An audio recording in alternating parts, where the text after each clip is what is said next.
Hello, everybody, and welcome to the 5th episode of the Na-Lata project. As always, I'm here with my good South American friend, Fernando. How you doing, mate? Good, pretty good. Thank you for you to do this part.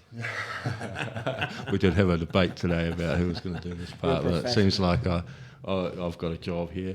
You're professional.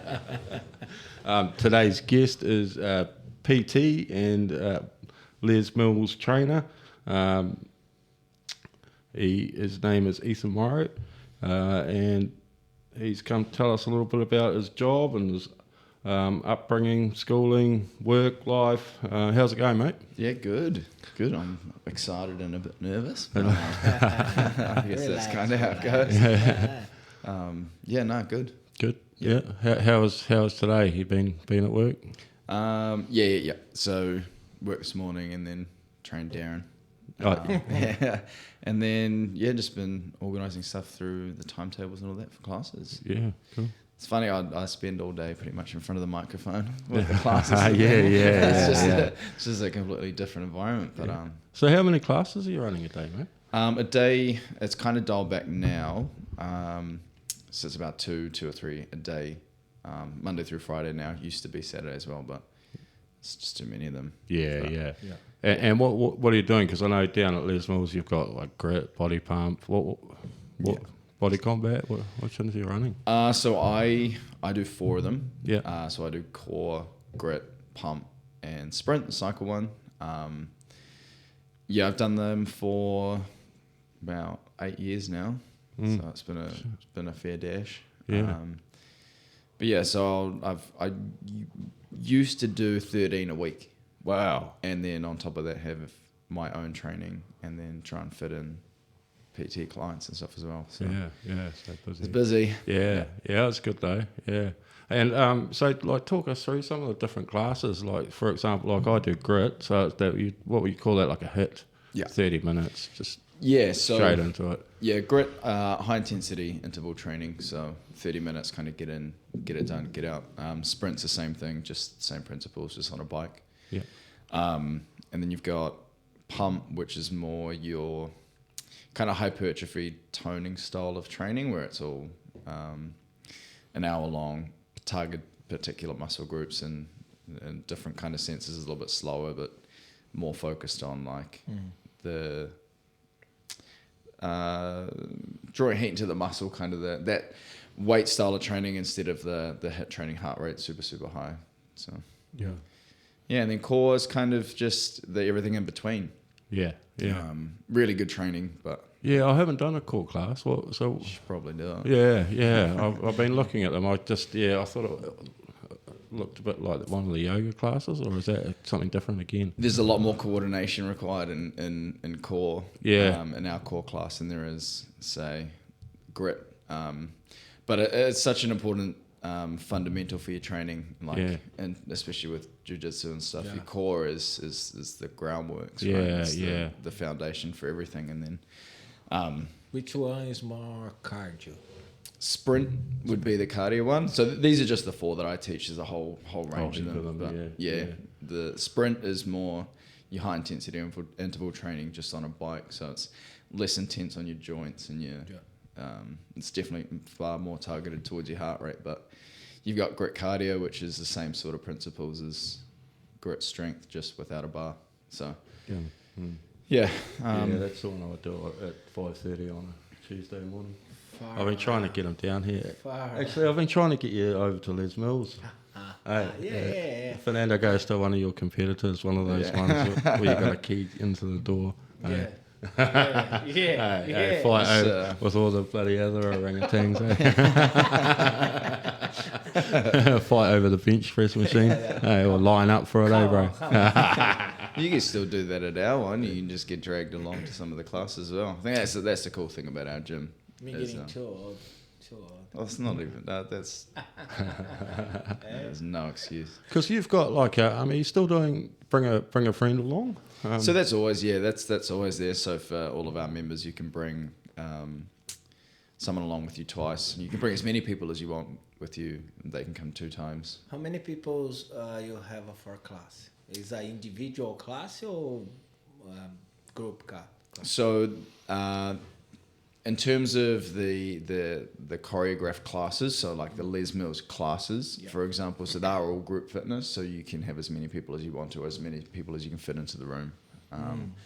But then you'll also have PTs who did their own boot camps and their own group training, which is a little bit different. So the PT comes up with that themselves, and whereas the Les Mills classes are all pre-choreographed, it's all made for you. You just kind of deliver it and put your own spin onto it, and you kind of make it your own.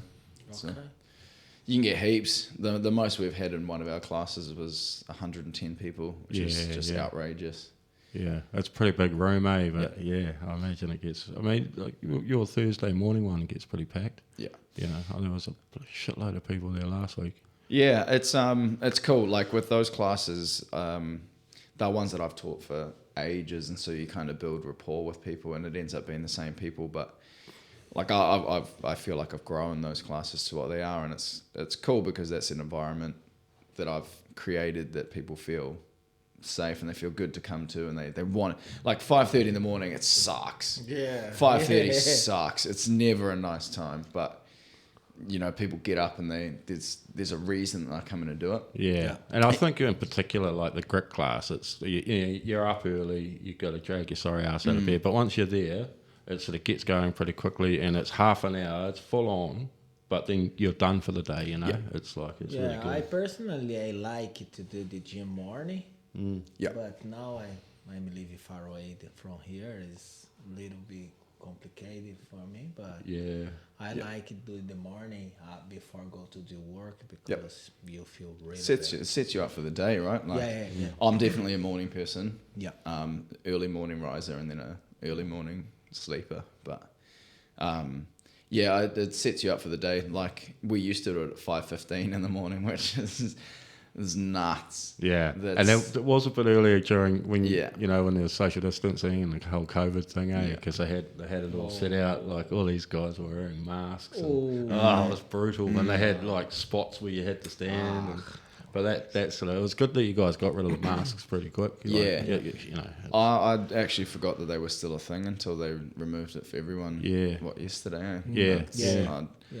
I mean, it's only the supermarket, really, and then only half the people. Yeah, and I never wore it when I went into the supermarket anyway. It not make sense as well. This masking. I can understand the traffic lights because we never leave orange, and after that the minister said, "We finish when the have a traffic lights anymore. Traffic lights anymore.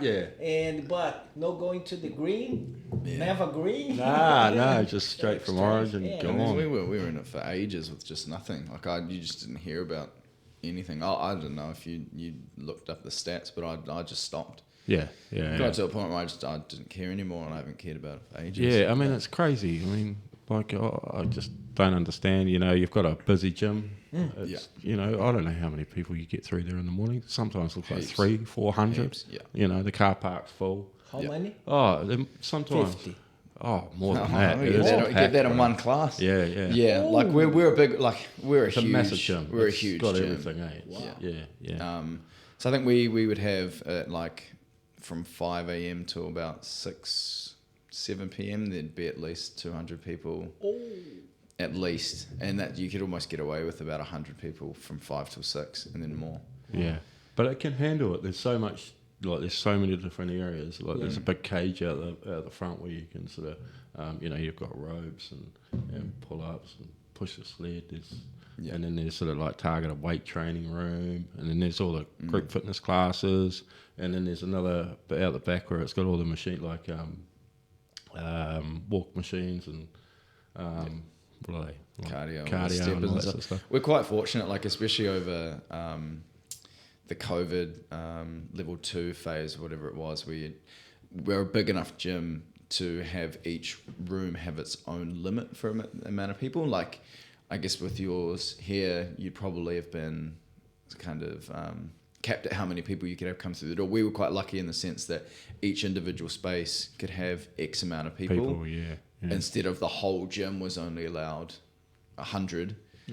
There was enough room to have 50 or 60 in that big studio, and then the cardio area was its own space, and we had every second treadmill and elliptical and everything was out of order, but we still had heaps of space. Yeah.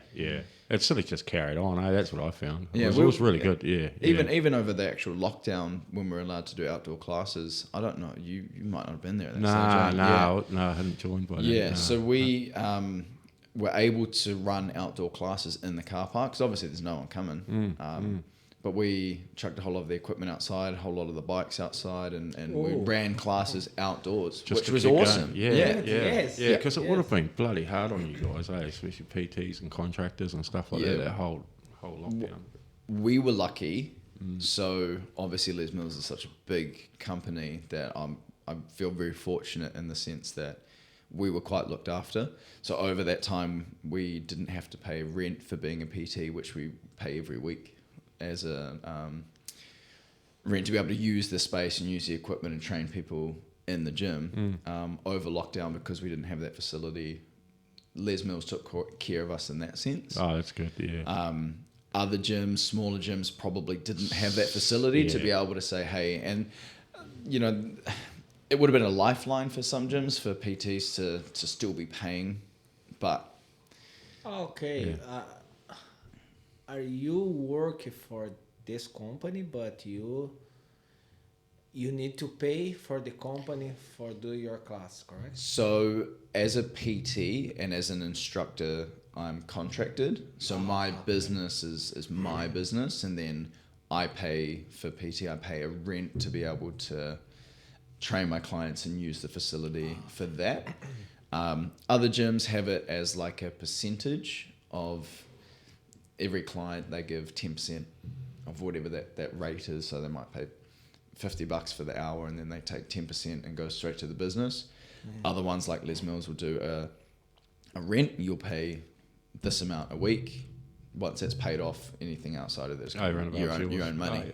So the more that you can, and better client base, the higher the rate, or the more experienced you are, you kind of pay a higher rate to the gym, but then you can charge more. They've kind of shifted it recently to where you've got like a new PT. Once you get set up, then you move into a different kind of stage, whereas prior to that was like level 1 was your entry PT, level 2 you kind of been there for a little while, level 3 super experienced in it. Now it's... So talk me through the levels. Is that as you get more qualified, more experience based? How does that work? So a lot of it, level 1, so like I said, it's shifted now. So what we have now is essentially within the first 12 months, you'll be this kind of PT. I can't remember what the names are for it.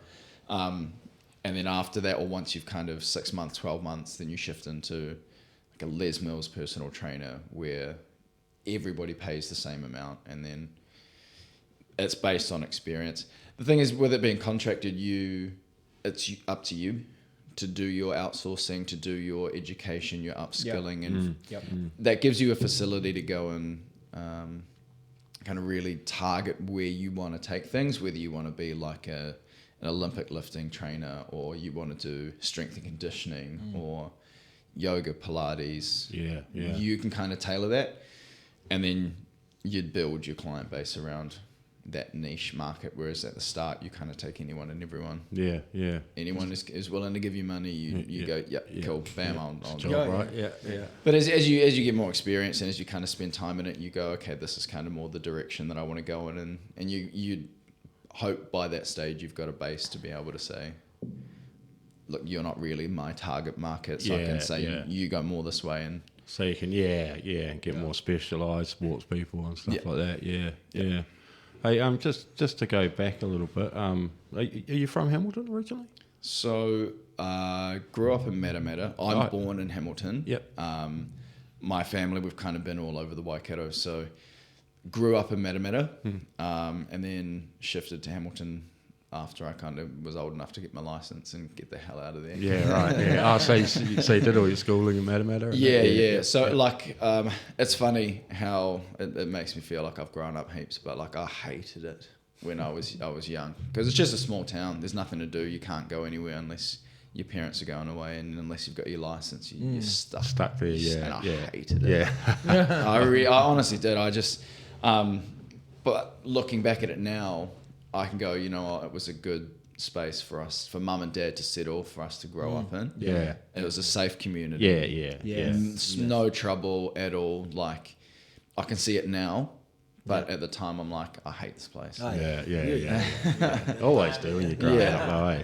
Yeah, so we were there, and then after I think when I was like 20, I think I had tried to shoot down to Wellington for a bit, trying to crack it down there. Went broke, and then moved back home. And then that's when I ended up coming over to Hamilton. So been there here. How old are since you now? 29. 29. A ripe old age. And so, what were you like at school? Did you enjoy school, or? Oh, I was a smart ass. Yeah. But school was funny. Like, I would be in one of the categories where you kind of just was a bit of a floater. Like, you knew everyone, weren't really super close with like a particular group. I didn't mind it. I didn't do great, but I didn't do terribly. Neither did I. But I'm the only one out of my siblings that ended up finishing school. So. Oh yeah, right. How many siblings have you got? So I got a younger brother and a younger sister. Yeah. And then we have an older half sister. Oh, okay. Yeah. So, yeah. I'm the oldest in our bunch. Yeah. But we're all close. Yeah. So so after school, was it like were you? I mean, sorry to go. What am I trying to say?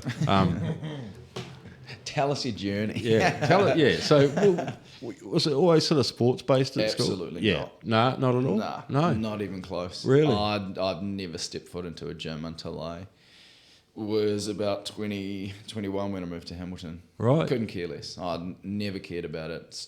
No sports or anything like that. Well, I played soccer, football when I grew up. Yeah. Tried rugby, hated it. Yeah. I'd never played, and I thought, you know, I'll go away from soccer for a bit, and I'll give it a crack. Yeah. And I played one game. They threw me. I'd never played before. They just said, "Yep, you're in lock." Going like, no, I had no idea what it is, no idea what I was doing, and they were like, here you go. And you go straight in the forward. Hated it. Yeah. Hated it. Yeah. I played one game, and I was like, nah, that's not for me. And then played that through high school, and then that was pretty much the extent of like my sports. So what sort of you've moved to Hamilton. What sort of inspired you to get down the gym and start? Like, how did this all begin? Because if it was like you're 20, 21, so you've been at it for 8 or 9 years now, right? Yeah. So when I finished high school, I kind of had no idea what to do, except I decided to try and do a radio course. Yeah. And it was like a 6-month, got a certificate in broadcasting and all this sort of stuff, and it was great. And I tried for ages to try and crack that, and I did heaps of free work. So living in Matamata, and then travelling to the Mount, travelling to Auckland, travelling to Hamilton on my own coin, doing free work for radio stations. Right. So doing the whole like the Roadrunner thing, like hosting events and that sort of stuff, and just doing it for free just to get the experience, because you know everyone says you need all this experience to get a job, and so the only way that I could do it was to do it for free. And then I applied for a job in Christchurch for ZM. Went down there and I told them, like, I've never been to Christchurch before, but like I know how to do this job. Went down there, paid my own ticket to get down there, had the interview, came back up, and then they said, we've gone with someone local. I was like, that's it. Yeah. And I was like, I'm overdoing this. So then I think that's when I went down to Wellington, managed about 3 months, came back up here, and then my sister was working for Telecom at the time and working for who's now Spark, and then she got me a job in the call centre.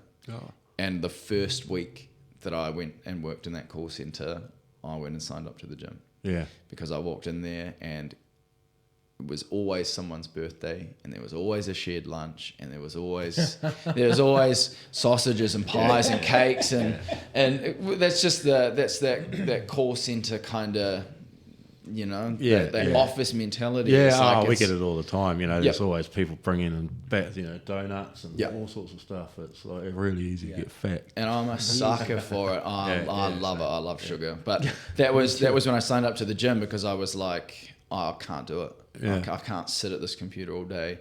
Always eat the chocolate and the cakes, because I will. So that's when I went and signed up at the gym, and it was just down the road at the time. That was what started it. That was the first time I'd ever been into a gym, and it's a pretty common journey where the first, 6 months, all I did was the treadmill. No idea what I was doing. Tried a couple of the classes. I was doing all the body attack ones, and then got to a point where I was like, oh yeah, I'm looking pretty good. I'm feeling good. Like I'm the skinniest I've ever been. That was a weird one. And I was skinny. Oh, were you bigger or? I wasn't bigger, but I was like out of shape. Yeah. And then I got skinny, and I was like, yeah, this is kind of cool. And then I was like, I'd love to not be skinny. I'd love to put a bit of weight on, and then I got fat.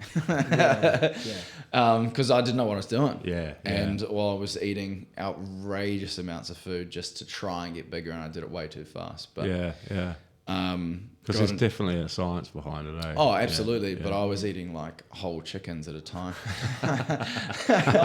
Just trying to, and like pushing heaps of weight. And just trying. Yeah. And I think I got to the heaviest. I got to 100 kilos. Sure. But it was all gut. Yeah. It wasn't muscle. It was just gut. So talk me through the sweet spot, because I mean, like I had a reasonable rugby career when I was growing up, and like I went overseas with it and stuff like that. And I found that, I was young, I was a builder, so I was working all day and training and playing. So we'd do a Tuesday night training. Wednesday was always gym, and it was like squats and benches and stuff like that, like rugby player weights. And then Thursday training, and then, so I always maintained about, like I'm a big fella, I always maintained a playing weight of about 100 kilos and not too much fat. Now that I've got older, I sort of got off the tools 10 years ago to become a project manager, maintained a builder's diet of pies and V's and all that sort of nonsense. So, and really, like it was just really last year where I decided to, I'm mid-40s now. And I thought, well, I don't want to get to 50 and it's going to be even harder. Yeah. So what I struggle with, I guess, is like the training's good. I'm motivated. Like I train twice a week here, and I do your grit classes and sometimes some other stuff in the gym. I have a real struggle with the nutrition and getting that right. Yeah. Any advice for sort of for that for older guys or people, like, hold a bit of weight? It's the beers, eh? It's definitely the beers. Yeah, but the thing, like bread and beer. Hey, so yeah. But I'm a bit of a funny one. Like if you looked at my diet, 70% of the time it'd be all right. I'm not eating chicken and rice, and I'm not eating I can't be bothered. It's like I love eating. I love food. I love rice. This is my problem. But the thing is, like, you don't want to not enjoy it, right? Like, the problem that happens, I think, for most people is they go too hard and fast, or they go way too strict, and then get to a point where they hate it and they can't do it, and that's when the wheels start to fall off. Like I'm fortunate in the sense that I've got a very active job. Yeah. I'm not naive to think that if I didn't have this job, I'd probably be the size of the house. But I think finding the balance between still enjoying what you're having and then maybe cleaning it up a little bit. Yeah. I think that's where things go wrong for people, is they go way too strict. And they end up just eating chicken and rice and some broccoli, and then you have oats, and it's just not nice. Not fun, eh? Yeah. And I'm the worst, because life's too short, man. I bought a bag of lollies before. But like, I don't know. I'll never be one of those bodybuilders, because I just like eating, and I like going out. I like socializing. I will never be one of those people that sits there and goes, can't have that because I'm watching my weight. Yeah. But I think the sweet spot is finding what works for you with your own life. Yeah. You know, like. And it's just consistency and just, Yeah. I guess it's not expecting massive results overnight. It's a small steps. Small. And your body is different when we're young and when we're getting old. It's different. You eat different and. So, like, say for you, what, like, when you were at the height of your I got a competition good story, interesting. Maybe 2 months ago, I had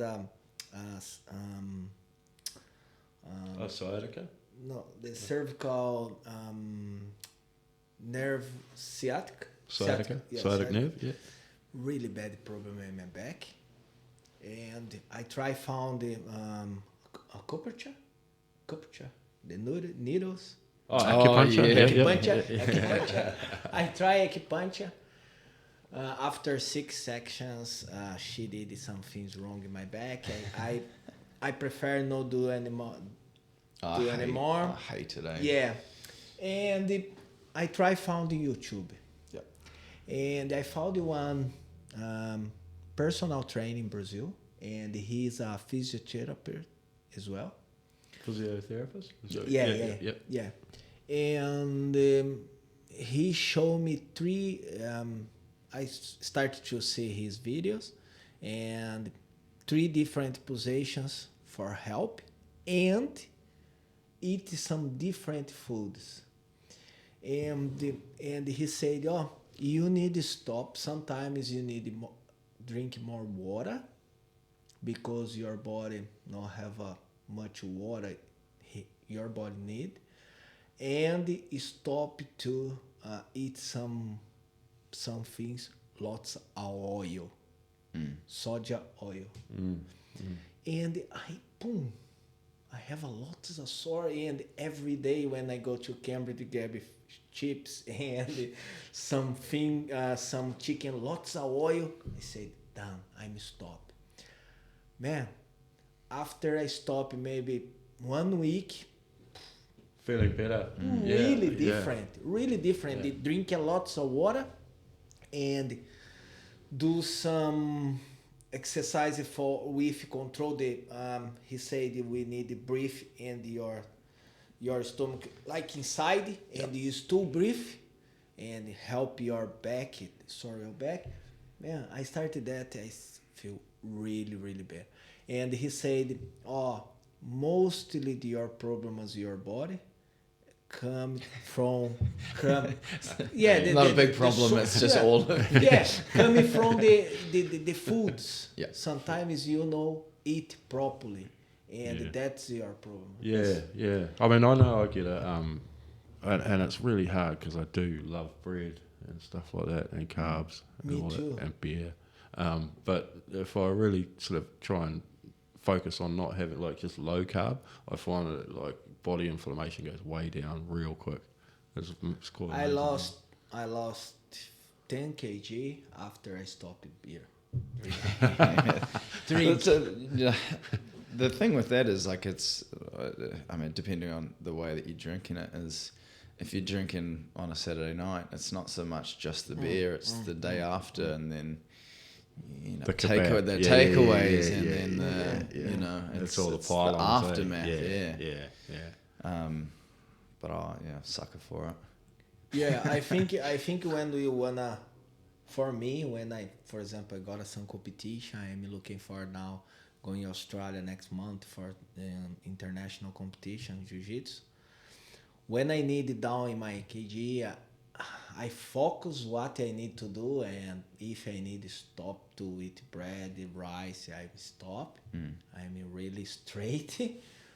But I love chocolate. How do you find the things like cravings? Because cravings for me are the killer.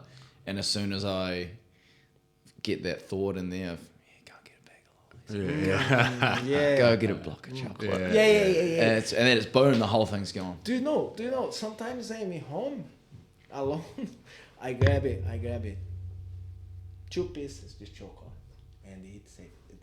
That's it. 10 minutes. Yeah. I think you need some. You got more. more. You got more control than me. Excellent. There's Oh, two fucking pieces popcorn, that eh? I leave there, and I'll take the block. Oh my gosh, I ate it too much. Yeah, I can't stop once I start. That's the problem. Yeah, I don't have too much of a problem with sweet stuff, but definitely with savouries, that's my thing. I've researched it a little bit. Well, I didn't research. It popped up on. But you every day you put your body for work. For example, you work for that. Yeah. That's so- your body is your advertising. Because sometimes I'm going to the gym, I see some personal trainers. They say, "No, you know personal, you personal food, you personal something, but no personal train." Because for me, I am a master jiu-jitsu, professor jiu-jitsu here, the guys coming here. I know discriminating other persons, fat professor, nothing, but do you know is my body said, "Oh no." The same you work for that. You need to show the peoples you know what you're doing.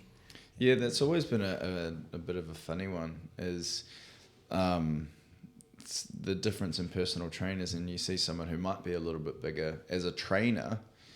That works in two ways, because for someone who is overweight, they find it almost more comforting to go to someone who might be a little bit bigger compared to someone who might be some ultra jacked, bodybuilder type. Yeah, I get what you're saying. It's easier for them to go. Yeah, this is probably especially if you're a bigger person and it's your first time in the gym. I suppose because it's always nerve wracking. Yeah, gyms are terrifying. Yeah, for your first time, eh? Oh, yeah. When the back as well, you stop for 2 weeks. So just to stay on nutrition. There's a lot of hype out there around protein powders, and there's people on social saying, if you're super jacked, obviously they might be on PEDs or I don't know how you can maintain a body like that unless you're super, but they're saying take this protein powder, eat this or that. What's your sort of take on that? Unless you care lots about unless you really, really care about what you're putting into your body, really care. Protein powder is essentially just food in a more convenient format, right? It's the same as eating a meal, just getting it through put it in a shaker and you mix it with some water and that's it. You're off and you go. Yeah. In terms of which ones to buy, unless you can afford to go top tier and care that much, who cares? It's all as far as I'm concerned, it's all the same stuff. I don't care. Yeah. I'll always get the one that's most cost effective. It's the one that's on sale because I don't care. I will never care about how many particular grams of protein or whatever. And then there's no way I'll be paying $130 for this when. This does 70. For me what I need to. So basically, you'll sort of take it as meal on the go sort of thing. Yeah, in terms of protein powders, it's just meals in a more convenient format. And that's how I'll always look at it. It's like if you are at work and you've got no microwave, for example, instead of going and having a pie at lunch, you just mix that with some water. It's the same thing at its most basic level, but the supplement game is an outrageous. It's an outrageous place. And a lot of it's all shit. It's just a lot of it doesn't. It's all the same. But it's a huge industry, and it's like I can see people. It's still smoke and mirrors. Yeah, I can see people getting sucked into it and paying a lot of money for something that you can get the same nutrition out of Whole Foods and that's it, right? You have obviously more benefits from eating whole foods and for eating the healthiest stuff, but the downside of that is it's so expensive.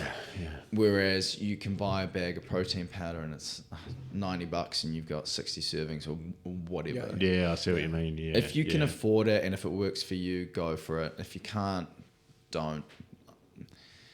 that's kind of where I'm at. I just, especially with my clients, if they go, oh, hey, which one should I get? Oh, get the one that's most cost efficient for you. Yeah, right. Yeah. Don't go missing out on meals to get the most expensive one because you're not a bodybuilder. You don't care how many protein and carbs. It's like if you're wanting to lose weight or keep track of your weight, you know that maybe snacking is a problem. If you know that at 9 or 10 in the morning, I always start picking away at things. Cool. Have a shake instead. It'll tie you over between meals, and that's it's a lot of it doesn't really matter. No. It's just ways for companies to get money. That's my take on it. No, I sort of think the same. You know, like I've been down that road, and it was especially big in rugby. There was all sorts of like pre-workouts, and you know, I mean. Back in those days, they fucking worked. Like, they were unreal. Yeah. Like, and that's why they got done. There was some of them with like amphetamines and stuff. Oh fuck, we used to take them before we went to the club, bro. Yeah. Unbelievable. There used to be this shit called Horsepower, and can you remember this? Of course. Horsepower, and they'd have guys come in and push in this stuff, and they had little sachets of it for tests. You know. Have a crack on it, and you'd mix it up with water, and within 15 minutes, like, you were tingling, eyes were like that, it was like amped up, ready to go, man. And then they started doing testing on it, and they realised that this is more than caffeine, it's got a bit more than guarana in it. I remember when I blue belt, I think purple belt, I'm going the Brazilian competition, jiu-jitsu in Brazil, and I have one friend, he said, hey, Fernando, grab this one pill, like a red and white, and inside little balls. And he gave me, this is so good. You have 5 fights in here. Man, I take. My master asked to the guy, what you did for capybara? my short name in Brazil. What you gave to capybara? Look at him. I have a fight. Finish a fight, I run. The guys, look at him. Yeah. Another fight, Fernando.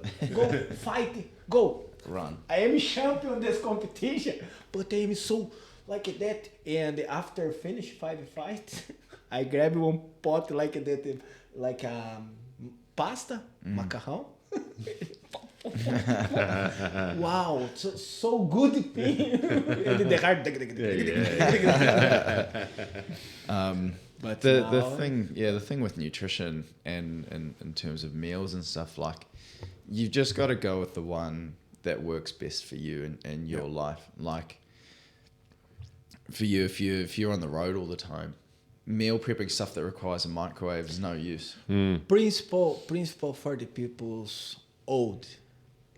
I think because when we're young, you can have some protein is strong, but when we're old, I think for your body, if you take some things no correct or no, you not have someone for help. You for example, say, oh no, you can buy this. It's not expensive, but work for you. I think it's better you ask someone, understand? Yeah, that's a little bit funny. So for me, I can't give nutritional plans. So I haven't studied nutrition. And so as part of being the personal trainer that I am, I can help people with guides and I can give them nutritional advice. But I can't go, here's a meal plan and this is that. Perfect. Sort of more eat less, move more approach. And that's basically it though, right? Like, that's at its simplest form is how you lose weight. Or if you put on weight, if you want to put on weight, eat more than what you burn. Yeah. But in terms of, just going back to that sweet spot, you've got to find what works for you because it's different for everyone. Like, I work in a space that has a kitchen, and I live close enough where I can go home and I can do meals there. But if I worked in an office all day and I didn't have that facility, it would be very, very, very easy for me, especially with where I am now, to just go down the road and get sushi or go to the food court and whatever. But it's that planning ahead Yeah, I think that makes the difference. Yeah, and it's like anything in life, if you put the work in, you're going to get the results, right? And that's the food. Training's not complicated. Like in terms of like training for weight loss, it's so simple, but people make it so complicated. It's all it is you've got to burn more than what you're putting in. That's it. Like jiu-jitsu like that as well. So easy. You guys make it. Made it pretty complicated last night. We have 4 rolls, and like he's got like the first dan black belt, right? I'm like a 4th stripe white belt, but we roll. We rolled last night, yeah. No, it's good. I mean, he could at any minute he could snap my neck, right? But no, it's good. We put it on last night. It was good, yeah. But no, it was I had a bit of a shit day, so it was good to have it was just me and you, and probably 4 good 5-minute rolls last night. Pretty good. So. The same gym. I think someone sometimes going to the gym to do some stuff there, having some. Talk someone just put it straight the day. Do you know if you go afternoon or morning, you have a bad night, no sleep well, you go buddy out. Like jiu-jitsu, like the same thing. Oh, absolutely. Like it's funny as a personal trainer from my career, I've always kind of been pretty chilled out, and so the people that I train at this stage, I've trained them for ages, and it's not necessarily that they're coming for the training. Because anyone can prescribe exercise, right? Anyone can say, hey, this is what you need to do and you lose weight. That's easy. As far as I'm concerned, that's easy. Go and walk. Go and do whatever. In terms of personal training, the thing that keeps people around and keeps them around for ages and for a long time is there's the personal aspect. And it's the bullshitting with Darren. It's the talking crap. And that's funny as a personal trainer, when I did my studies, and you learn all this stuff about how to prescribe exercise and how this muscle works and blah blah blah. What they don't prepare you for is to be someone's counselor and to be someone's relationship advisor, someone's financial advisor, someone's like just a set of ears that they can deload, and that's what, as far as I'm concerned, personal training is. Because anyone can write a program. Yeah. But what keeps people coming back for ages is that personal connection. For sure. I think it's a really important personal connection, because you know only personal training. You sometimes I don't need you my personal trainer. I need only one friend, and we go every morning there, talk some shit with you, happens in my life, and you get some counseling for me, and okay, I need only to talk. And have my training as well. Yep. It's pretty good. That's why sometimes you see some personal training or have a client, and the other one have a lot of, why he got it? He's more friendly. And that's it. That's it. You build a rapport with someone. Like the people that I've been training for years, like 4 years plus. There's some that I've trained since I started. And you don't just stay with someone for like 6 years if there's for training, if there's no personal side of it, right? Of course, like they're going to move on, right? There's no reason to stay. I'm lucky in the sense that the people that I train now are essentially, as far as I'm concerned, friends. And almost family. They know all my problems, I know all their problems, and that's way more important than hey, do 15 reps of bench press and cool. All right, we'll see you next week. When do you start? I know personal training, you need to do some course, correct? Yeah. And have 2 levels, 6 months or 1 year? Can be either. So it depends on how fast you progress, I guess, like, and how much time you can apply to it. Because straight off the bat with personal training, you don't have a big client base. You'll have none, right? Like when you come into the gym, if you're a brand new personal trainer, most of the time you don't know anyone, you don't have any clients. So you do your study for either 12, 6 months or longer if you do a university qualification. I did a 6-month one because I was teaching classes for a year, and all I wanted to do was branch out into PT, leave the call center, and then kind of be in the gym full time. So I taught for a year and then transitioned over to being PT part-time, working in the call center part-time, and then instructing classes here and there. Call centre must have been brutal, eh? Oh, like, What were you just hitting up people for unpaid bills? so I was it was the other way around. They were hitting me up for that stuff. So man, looking back at it, like, I can appreciate the skills that I learnt, but it is a shit show. Like, I don't worry, mate. We've all had that shit job. it's just amazing. Like, I think it would be really, really good for everyone to have some experience in either hospitality or retail or like a customer service role, because the way that people talk to you on a phone is just disgusting sometimes. And it's all because you're not here, you know, like, it's the same as being on a keyboard. You type it out, you don't care, you go bang, cool. People lose that personal feelings. And that when it's easy just to... Like, I'll never forget one call where someone told me to walk out into the ocean as far as I could and just stay there and don't come back. They essentially were like, go out and kill yourself. And it was for $3 that they'd been charged on their bill, rightfully charged on their bill, but they were so angry that they were like, go and kill yourself. And I was like, I can imagine. But so I'm good at leaving shit like that at the door. You know, I finish the day work, boom, switch off. That's fine. But people can't, and man, so I learned some really valuable skills there and how to deal with conflict resolution. And a lot of that transferred over into personal training.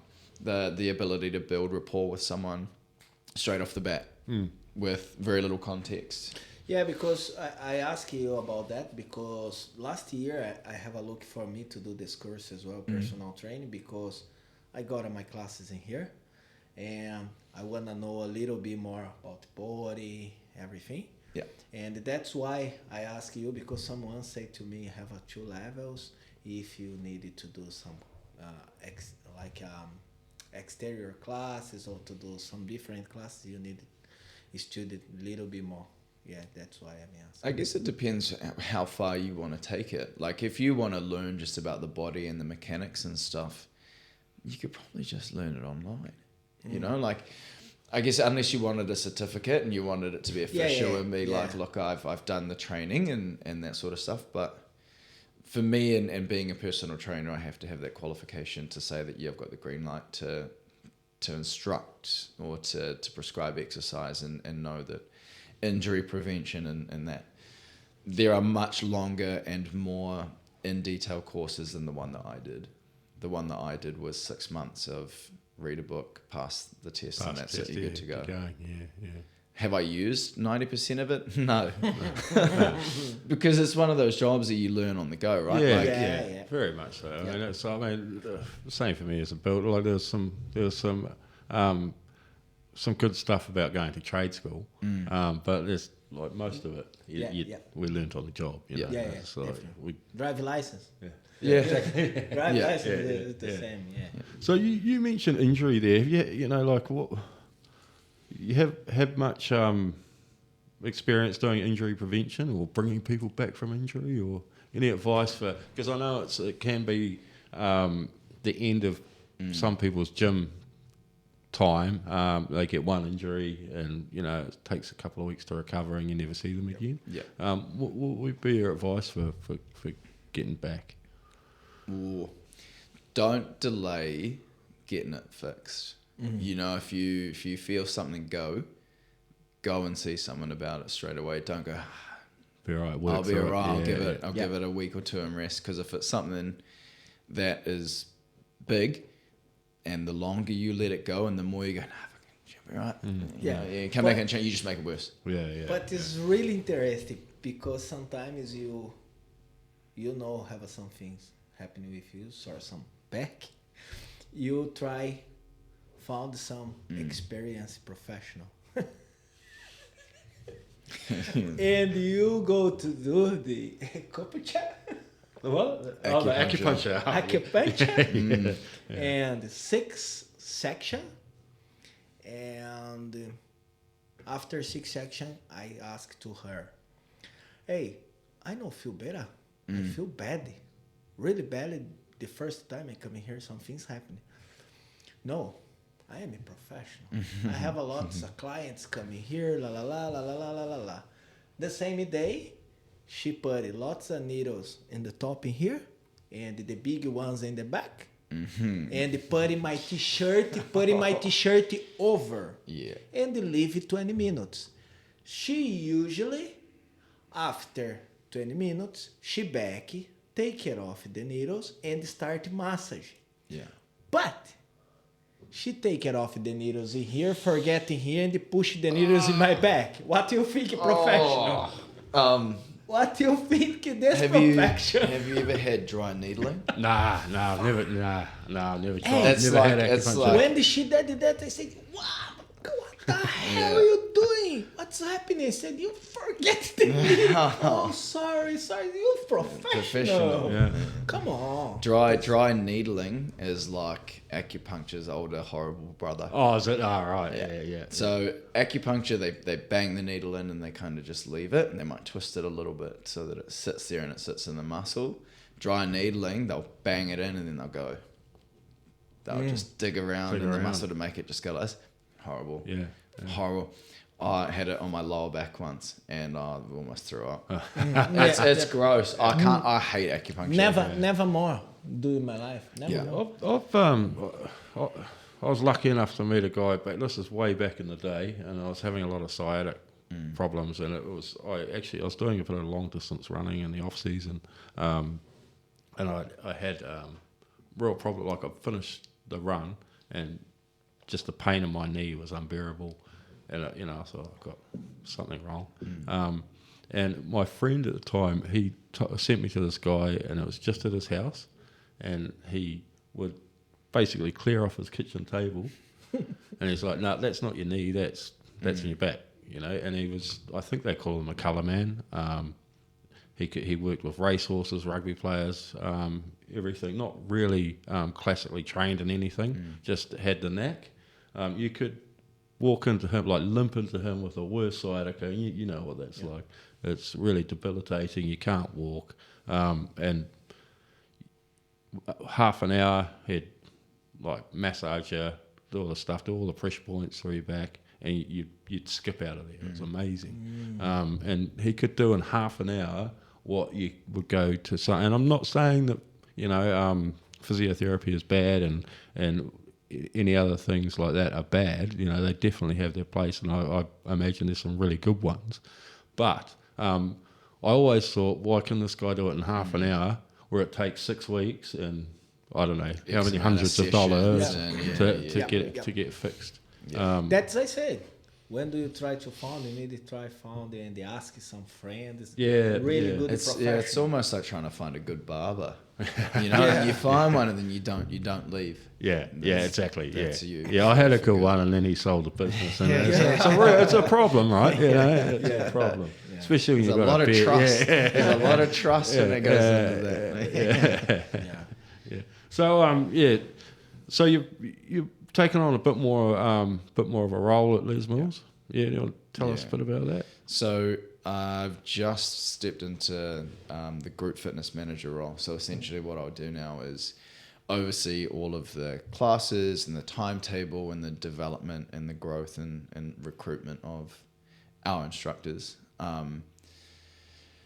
It's awesome. It's a lot of work, but it's wicked. Like I've done this teaching and this gym stuff for 8 years now, and like in terms of career step, it's kind of the next. Yeah. And in our club, it's kind of the only step in terms of that. And it's awesome. Like I love it. I've got so many ideas. I've never had to use my brain so much in my life. Yeah. It's great. Because you're stepping into a more of a management role, right? You know, and so there's all that comes with it. You know, so I think managing anywhere or any discipline, it's just you're learning the same skills. It's a whole lot of new territory, man. Like I've never had to manage people, and it's a lot to get used to, and knowing that at some point I will not please someone. It's sitting there in the wings. I'm waiting. At the moment it's been 8 weeks of pretty good smooth sailing and lots of good feedback and stuff, but I know at some point someone's going to disagree with something, and that'll be where I really start to get challenged. Yeah. It always happens with manager roles. Yeah, all the time it happens. Yeah, and so and with that, I know you guys had an open day the other was it last weekend or the weekend before? Yeah. So I talked to you briefly. You had quite a lot to do with that. Yeah. So we have them every 3 months or so, and what it is a chance to showcase the new classes, the new releases to our members, showcasing the talent of our instructors. So this was the first one, not only since I got the job, but the first one where we've had pretty much no COVID restrictions, and it was like, okay, go, make it something awesome. So I was in charge of kind of setting up the whole day, getting local sponsors on board, and getting prizes, and I'm stoked with it. I'm so proud of myself for it, and I don't care who says otherwise. No, that's good, mate. But I had really good feedback on it, Good. both from my team and also the members. And I've talked to a few people there. They said it was really good. And it's like it's a big thing, it's all this work, weeks of preparation, and then it's one day, right? So All day. Yeah, so our one was Saturday morning up until lunchtime for the most part. So that was when we had sponsors on site and we had all the hype and all the big releases, and there was a little bit on Sunday as well. But yeah, the downside of it was that was the end of the big stuff that I've been working on. And then I think I got hit with just a whole lot of burnout afterwards, and everything over the last 6 or 7 weeks had finished. And so I think my body went, all right, chill out now. Yeah. And it just, burnout is just something else, eh? Yeah, and you find you get that with you step up in management roles. I mean, I'm going through a period of it myself at the moment. But I mean, and as time goes on, you learn how to manage that sort of thing, eh? Yeah. I think it's something that's obviously ongoing. I keep forgetting that I've only done it. I've only been in this job for 8 weeks. Yeah, and it's really important, you just got to be kind to yourself. You're not going to get it 100% right 100% of the time. It's like, I mean, how long have you been a manager? Years, So, I'm coming into probably my 10th year of management. I still don't get it right sometimes, There's Sometimes people know how it is. it's I think it is. Yeah. I try to put myself in a manager. Yeah, I know 100%, and sometimes I do some things wrong. And it is that it is. And I try not keep to my personal stuffs from work, because otherwise I'm back to home and they think what I did wrong and punishment. I think that's so important across any job, is being able to switch life off from work. Yeah, for sure. Because man, that's one thing I did straight away as soon as I stepped into the role. Is these are my hours, because the blessing and the curse of social media and cell phones is that it's instant. And people forget that, right? And I don't want to go home and just get bombarded by messages and then forever be like, someone else is messaging me, someone else needs something, like, because you're at home, but you're still on the clock, right? You're only paid for this amount of hours. I don't want to go home and be checking my phone all the time and go, and because then the downside of that is you get to a point where you go, fuck off. Because mostly the boss as well, he tried putting more hours, and that's is really important when we're gonna talk about grow up in your job. You ask how many hours, because I have a phone. Yes, okay, I shut it off after. I leave at 5 o'clock. Okay, otherwise you still work. And sometimes you see something in the phone you don't like, but getting angry now.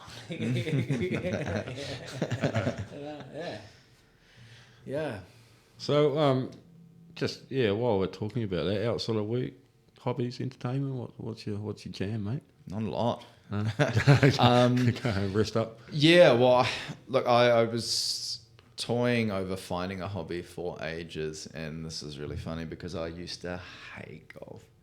Dad is an avid golfer, always has been from the moment I was born, and before that he's loved golf. It's been his thing, and he always wanted one of us to pick it up.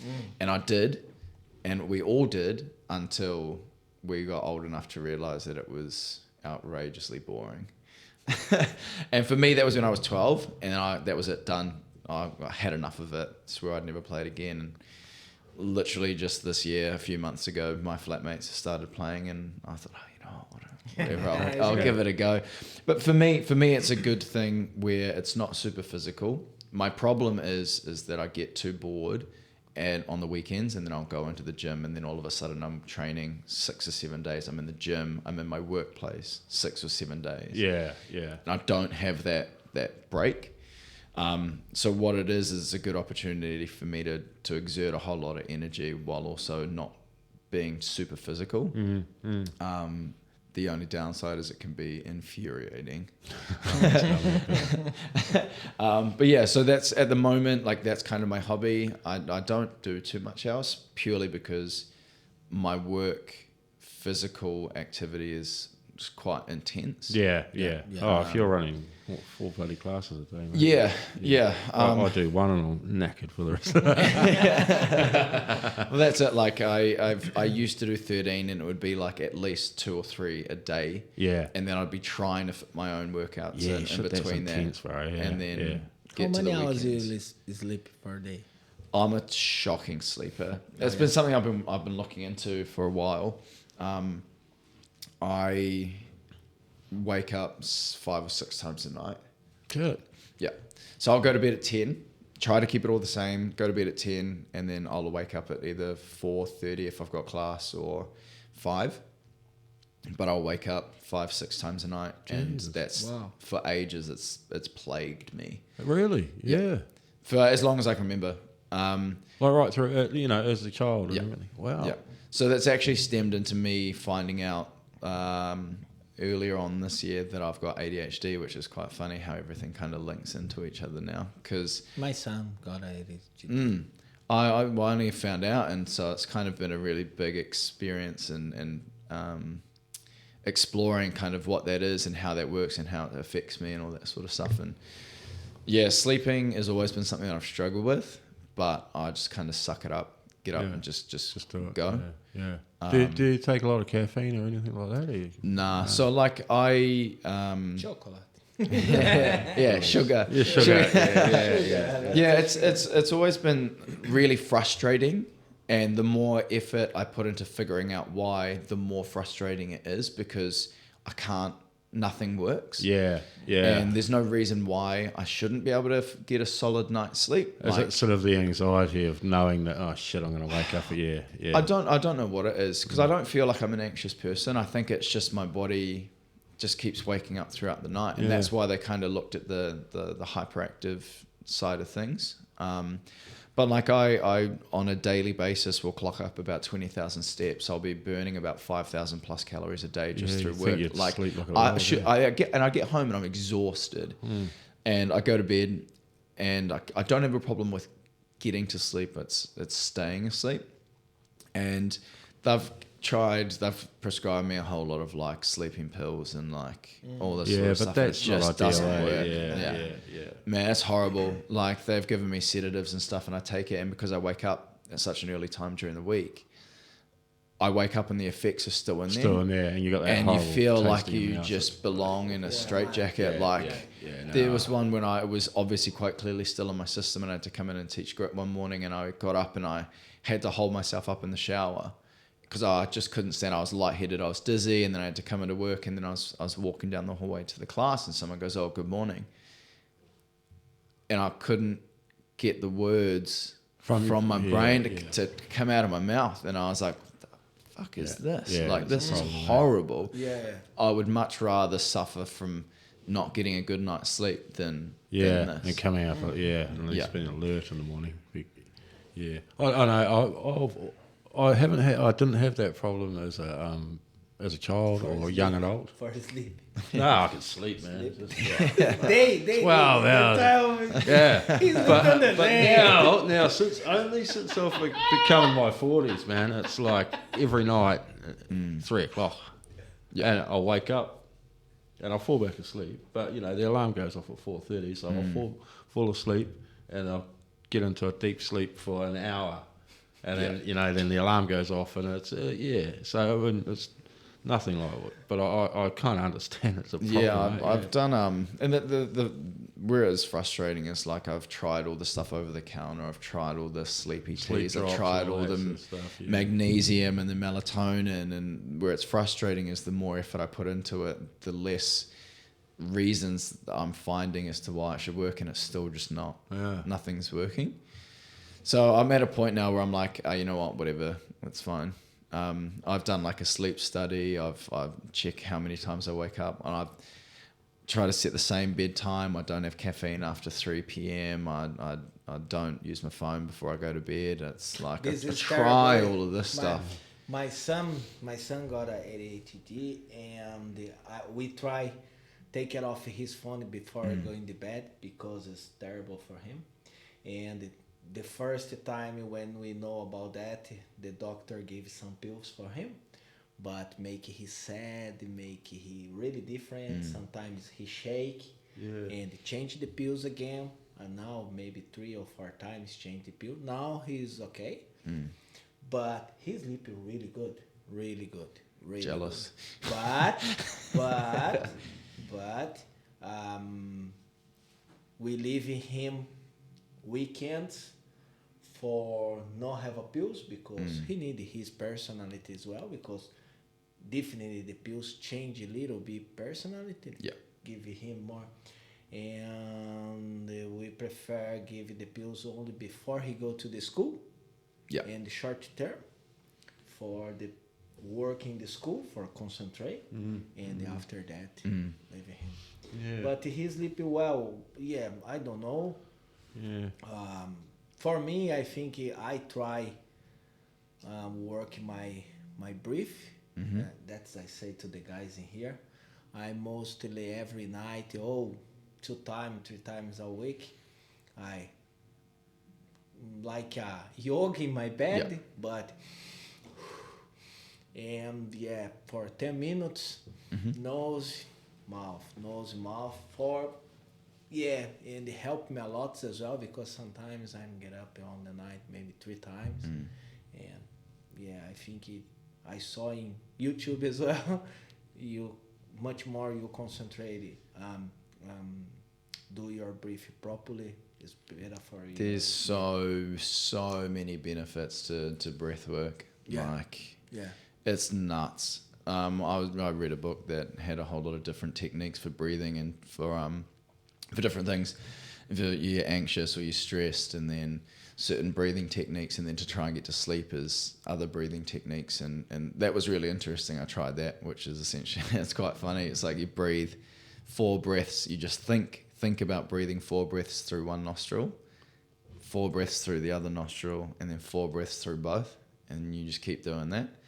And that's essentially, you keep reading it, goes, there's no reason to it. All it does is it stops you thinking about anything else, and it's just thinking about you breathing. Right? Yeah. I was like, I know. I mean, you know, and it's like a lot of meditation, yoga, and all that sort of thing. Always starts with the breath.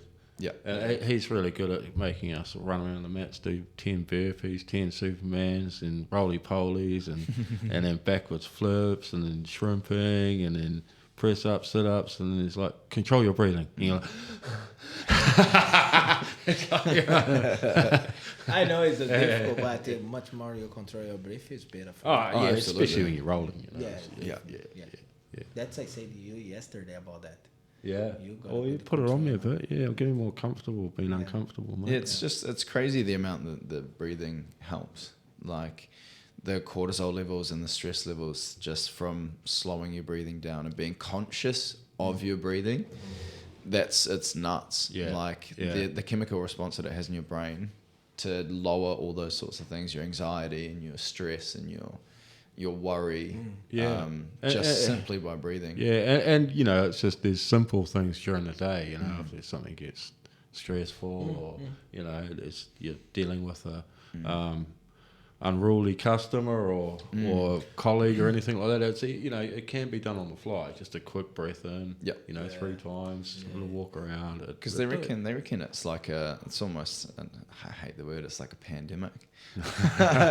But everyone is so accustomed to short breaths, which is related to stress, an increase in stress. You're not getting as much oxygen in, and so your body goes into fight or flight, and then you just constantly are living in this almost fight or flight response for the majority of your day, which is why everyone's so stressed now and everything's so hard in life, especially throughout like the actual pandemic. Again, you just add, like, life's already nuts. Life is already chaotic, and then to constantly be living in the flight or fight response just adds to that, and that's why everyone's so stressed. And I think that's why anxiety and all this is starting to really, really, really creep into everyone's everyday lives. And it's they swear that it's as easy as just stopping and just breathing. Yeah, there's so many different techniques that you can do. You know, like I mean, I think exercise, for example, is a huge one. You know, but if people haven't got enough time and all that, definitely breath work. There's, you know, just going for a walk and slowing down, you know, just thinking a little bit differently. But you're quite right, short breath and lots of stress, lots of anxiety. It's just something as simple as a deep breath can really help. Yeah.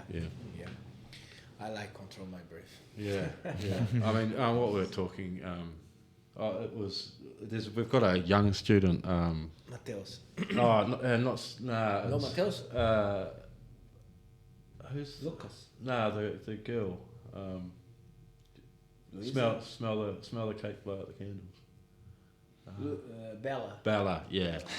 Because it's always very much Fernando's type of training. I talked to the guys one day here in the gym. I saw, not only in New Zealand, but I saw in Brazil as well, but a lot in New Zealand. Mostly the people in here use only the mouth for breath. No use nose. And she said what? Smell the cake, blow out the candles. It's good. And that's why I all the time here talking about that with the guys. Hey, breathe properly. Because it's control principle in jiu-jitsu. You use it too much. Yeah. I mean, it's like you can get into pretty tight pretty fast, you know. So as soon as you learn that, it's you've got much more of a chance of just like calming down, waiting for your opportunity and escaping. Exactly. Definitely. Yeah. Anything else you want to add, mate? Because we're an hour in now. Are we? Yeah, it's amazing. Yeah. Good conversation. No, not really. Like, I don't know. I'm pretty easy-going, to be honest. Yeah. If you go It's give good. your phone, your contact for the people's gonna see us as well. Yeah, you got any socials? Got any plugs? Yeah. I do. I don't use them that much, but my Instagram. Yeah. Give me a couple of followers. No, it's just my name and my initials, so it's just Ethan MW. Yeah, we'll chuck a link in the description, man. Yeah. Apart from that, I don't really post that much. I'm not one of those. It's funny. I'll scour all through Instagram and all that sort of stuff, but I hardly ever post. Yeah. That's one thing I'm getting used to with the new role, is having to post on social media, because it's the easiest way to get in touch with the team all the time, and I just feel like I'm being annoying. Yeah. That's the easiest way to keep everyone updated, is just to write it out and chuck it onto our Facebook page for the instructors. But I feel so bad. Yeah, it's just quite a big thing, to post stuff. I hate it. I just feel like I'm being annoying. Yeah, I was posting Ghost. Yeah. But yeah, that's quite funny. My manager's like, no information is bad information. You know, you'd be better off to have the information than not have it, and then be annoyed that it wasn't up there. Yeah. But apart from that, no, I don't really have a lot going on in my life. I can't think that far ahead. I don't know. I'm terrible at planning ahead. I kind of just living it. I don't know. Well, mate, I think you do play. I really enjoy your grit classes, mate. Really appreciate that, mate. It's all good. And I need to go there one day for a test. yeah, we'll have to get this fella down. We'll drag Get him him up early in the morning.